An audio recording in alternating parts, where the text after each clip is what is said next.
Welcome to Donmar TV News Channel. Itinanggi ng Malacanang na gumaganti si Pangulong Duterte kay Senator Manny Pacquiao sa pagsilip sa tax evasion case nito. 3.5 billion pesos Sarangani Sports Project ni Senator Manny Pacquiao ay isa ng abandonadong building at kinakain na ng matataas na damuhan sa paligid. Kaya naman ang tanong ng ilan, nasaan ang fund ng proyektong ito? Bakit tila ba pinabayaan na talaga? Samantalang panay ang bato nito ng putik sa pamahalaang Duterte dahil di umano sa talamak na korupsyon sa iba't ibang sangay ng gobyerno. Pampolitika, tol. Hindi porket matulungin ka, pwede kang politiko. Oo, na matulungin lang ako, dapat sa'yo politiko. Walang logic yun, pare. Ang politiko, dapat yung kaya mong gumawa ng pagbabago. Pagka kaya mong gumawa ng pagbabago, ang dami, tol, na politiko, ang galing tumulong pero magnanakaw. Hindi yun. Hindi ako tumutulong dahil gusto kong magpolitisya. Tumutulong ako dahil tinutulungan ko yung sarili ko. Dahil ako, ang dami kong ginawang kasamaan sa mundong to. Politik. Ang dami ko nang kilalang politiko. Wala naman nagawa. Kasi sa totoo lang tayo sa showbiz, ang ganda natin tayo kasi pera natin.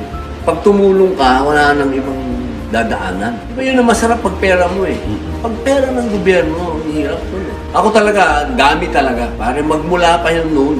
Sunod-sunod yan. Kung bakit? Kasi ang politiko, pag tumulong, hindi yung tulong. Pera mo yun Pera nyo yan, tandaan nyo. Kapag ang gobyerno may inabot sa'yo, hindi ka niya tinulungan. Nagtrabaho lang siya.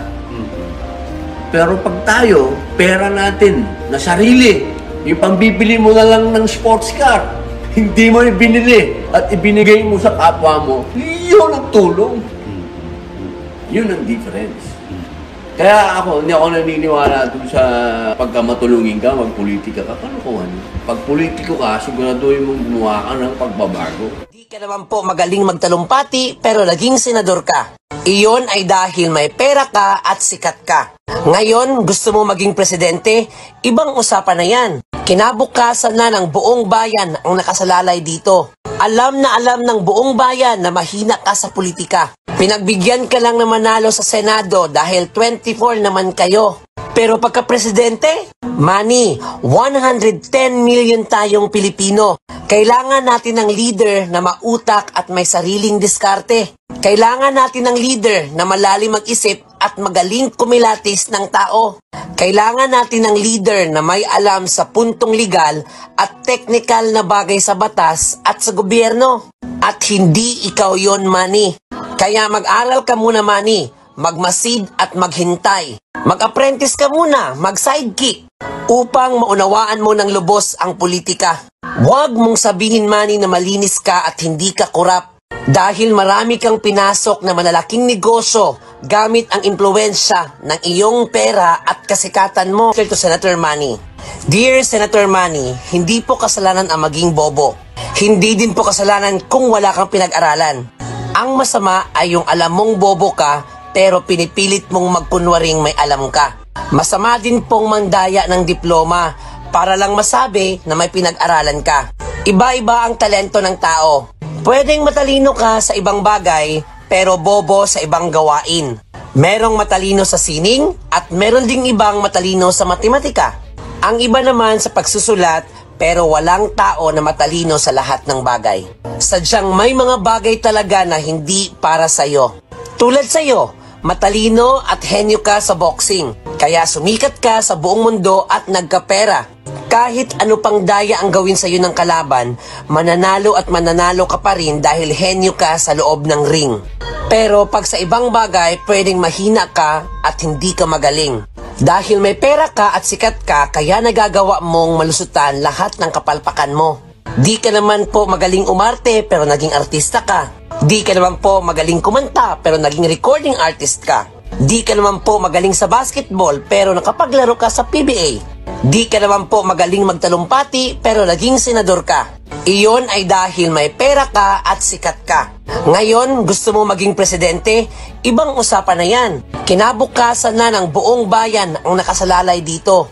Alam na alam ng buong bayan na mahina ka sa politika. Pinagbigyan ka lang na manalo sa Senado dahil 24 naman kayo. Pero pagka-presidente, Manny, 110 million tayong Pilipino. Kailangan natin ng leader na mautak at may sariling diskarte. Kailangan natin ng leader na malalim mag-isip at magaling kumilatis ng tao. Kailangan natin ng leader na may alam sa puntong legal at technical na bagay sa batas at sa gobyerno. At hindi ikaw yon, Manny.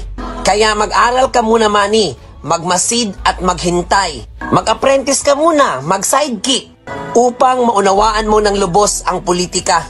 Huwag mong sabihin, Manny, na malinis ka at hindi ka korap. Dahil marami kang pinasok na malalaking negosyo gamit ang impluwensya ng iyong pera at kasikatan mo. Yung pagkampi mo sa ABS-CBN ay business interest mo yon at hindi kapakanan ng bayan ang iniisip mo.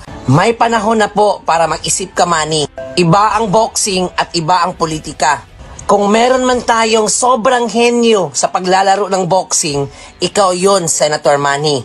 Pero meron din po tayong sobrang henyo sa larangan ng politika at ito yon si Tatay D. Choose your battle, ika nga. Kaya na kaya mong patulugin si Duterte ng 10 segundo sa loob ng ring. Pero sa politika, hindi yata. Dahil alam na alam ng taong bayan kung ano ang kapasidad ni Tatay D. Hindi mo naman talaga kalaban si Duterte. Siya pa nga dapat ang maging Freddy Roach sa larangan ng politika mo para matuto ka ng sobra. Kaso, nagmamadali kang maging presidente. Nabulag ka at nasilaw ka sa ambisyon mo. Ang totoo mong kalaban ay yung mga taong nag-udyok sa iyo na kalabanin mo si Duterte. Wala silang pakialam na masira ang buong pagkatao mo. Ginagamit ka lang nila, Manny. Alalahanin mo din, Manny, na pader ang binabangga mo ngayon. Kung gusto mo talagang maging presidente, gumawa ka muna ng maraming magagandang batas. Gumawa ka ng marami at malalaking proyekto. Kalabanin mo din yung mga rebelde, terorista, mga drogista, and even criminals. Pagbayarin mo din ng buwis ang mga oligarko. Pag nagawa mo yan, Manny, hindi na kailangan manira ng iba. Di mo na kailangan magsalita dahil makikita at nadadama ng taong bayan kung gaano ka kasincere sa ginagawa mo. Hindi magdadalawang isip ang taong bayan sa pag-udyok sa iyo maging presidente kung magagawa mo lahat ng sinabi ko. Pero sa ngayon, Manny, sa totoo lang, hilaw ka pa. Hilaw na hilaw. Di ka naman po magaling magtalumpati pero naging senador ka. Iyon ay dahil may pera ka at sikat ka. Ngayon, gusto mo maging presidente? Ibang usapan na yan. Kinabukasan na ng buong bayan ang nakasalalay dito. Alam na alam ng buong bayan na mahina ka sa politika. Pinagbigyan ka lang na manalo sa Senado dahil 24 naman kayo. Pero